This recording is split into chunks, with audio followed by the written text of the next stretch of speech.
पुराने समय में एक पूरे भारतवर्ष में ब्राह्मण रेजिमेंट होती थी।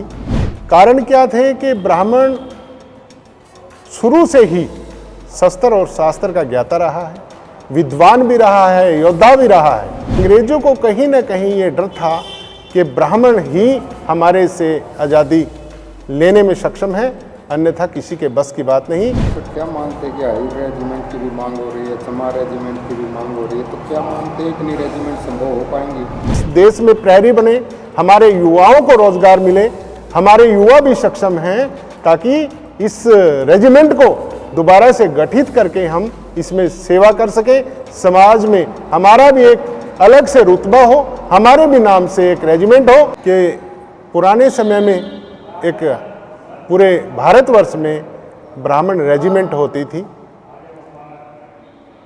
और उसके बाद अंग्रेजों के टाइम में, द्वितीय विश्व युद्ध के टाइम में उसको बंद कर दिया गया था किन्हीं कारणों की वजह से।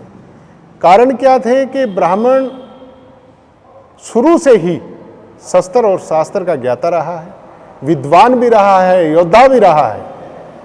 तो अंग्रेजों को कहीं ना कहीं ये डर था कि ब्राह्मण ही हमारे से आज़ादी लेने में सक्षम है, अन्यथा किसी के बस की बात नहीं। और इस बात को लेकर के उन्होंने ब्राह्मण रेजिमेंट को बंद कर दिया था। तो अब पिछले दिनों से हमारे ब्राह्मण समाज की एक विशेष मांग इस बात पर रही कि ब्राह्मण रेजिमेंट को दोबारा से गठित किया जाए, सरकार से मांग की जाए। तो इस उपलक्ष्य में मैं सब हमारे समाज के अग्रणी संस्थाओं के जितने भी सभापति हैं, जितने भी अग्रणी सभाओं के हमारे कार्य करने वाले लोग हैं, उनके रूबरू होने के लिए आया और एक हस्ताक्षर अभियान स्टार्ट करने के लिए मैं यहाँ पे पहुँचा हूँ, ताकि हमारी ब्राह्मण रेजिमेंट का पुनः गठन हो सके। ये हमारा एक अलग से उद्देश्य भी है। सर, क्या मानते हैं कि हाई रेजिमेंट की भी मांग हो रही है, चमार रेजिमेंट की भी मांग हो रही है, तो क्या मानते हैं कि नहीं रेजिमेंट संभव हो पाएंगी? क्यों नहीं हो पाएंगी? देखिए, ब्राह्मणों को भी मौका मिलना चाहिए कि हम भी इस देश में प्रहरी बने, हमारे युवाओं को रोजगार मिले, हमारे युवा भी सक्षम हैं, ताकि इस रेजिमेंट को दोबारा से गठित करके हम इसमें सेवा कर सके, समाज में हमारा भी एक अलग से रुतबा हो, हमारे भी नाम से एक रेजिमेंट हो। इसीलिए हम इस कार्य को सुचारू रूप से स्टार्ट कर रहे हैं। अंबरगढ़ साइड में जो है हाई रेजिमेंट की मांग हो रही है, काफ़ी सालों से, महीनों से नहीं, सालों से आंदोलन हो रहा है, सड़कें जाम की जा रही हैं। तो आपके जो समाज है, तो किस प्रकार का कोई आंदोलन करेगा, किसी से मांग करेगा, क्या आगे की रणनीति क्या रहेगी? देखिए, ब्राह्मण समाज शांति प्रिय समाज है, बुद्धिजीवी है। हम अपने तरीके से अपना एजुटेशन शुरू करेंगे। सबसे पहले हम अपना हस्ताक्षर अभियान चलाएंगे। पूरे हरियाणा से 1 लाख लोगों का हस्ताक्षर करवाने का हमारा उद्देश्य है। वो तैयार करके और एक हमारा प्रतिनिधित्व मंडल तैयार करके भारत के प्रधानमंत्री जी से, भारत के अपना गृह मंत्री जी से मुलाकात करेंगे, उनको अपना ज्ञापन देंगे। इस तरह से हमारे कार्य की शुरुआत होगी। ब्राह्मण कभी टकराव नहीं चाहता, ब्राह्मण शांति प्रिय तरीके से अपनी मांग को सरकार से मनवाने का काम करें। टकराव के आपकी मांग पूरी होगी लगता है? बिल्कुल होगी, क्यों नहीं होगी। टकराव ही हर चीज़ की वो नहीं है कि टकराव से ही हम कोई चीज़ प्राप्त कर सकते हैं। हम मांग करेंगे सरकार से, जब हम एकजुट होकर सरकार से मांग करेंगे, सरकार भी हमारी मांग को मानेगी, इसमें कोई शक नहीं है। ब्राह्मण समाज हरियाणा प्रदेश के अंदर 15.58% हिस्सेदारी रखता है और जो भी पार्टियां, राजनीतिक पार्टियां हैं, आज हमें अपना हिस्सेदारी पूरी तरह से नहीं दे रही हैं, जिस वजह से ब्राह्मण समाज पिछड़ता जा रहा है।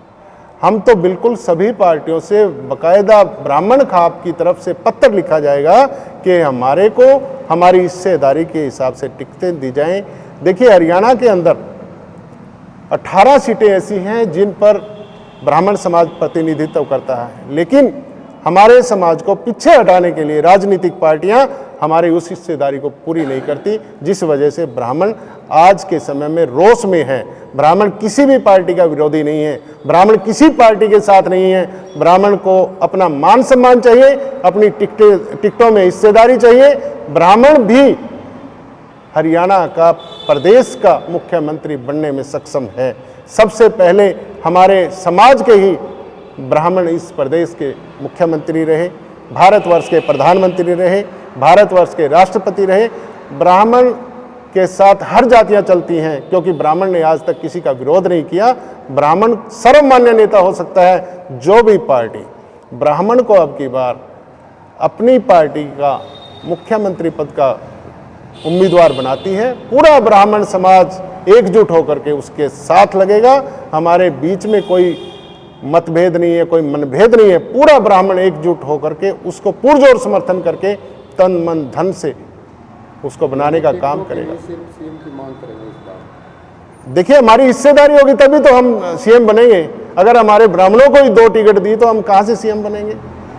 हम कितनी टिकटों की मांग होगी? देखिए, हम विधानसभा के अंदर 18 सीटों की मांग करते हैं, क्योंकि ये ऐसी सीटें हैं जहां पर हम 18,000 से 45,000 तक वोटों का प्रतिनिधित्व करते हैं।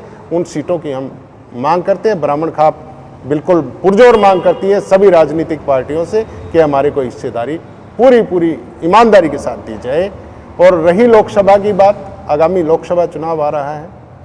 जो भी हमारी सीटें बनती हैं, हम 3 सीटों की लगभग मांग करते हैं कि हमें लोकसभा में दी जाएं, और ऐसी सीटें दी जाएं जहां हमारे समाज का प्रतिनिधित्व हो, जहां हम सीटें जीतने के लिए सक्षम हो, जहां हमारी भागीदारी सही सुनिश्चित हो सके, वो सीटें दी जाएं।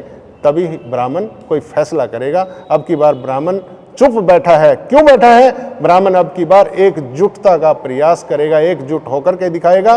ब्राह्मण खाप का एक ही विशेष उद्देश्य है, जितनी भी हमारी हरियाणा के अंदर संस्थाएं हैं, सारी संस्थाओं को एक मंच पर लाना हमारा विशेष कार्य है, और उसको हम लाकर रहेंगे। ये हमारा संकल्प है।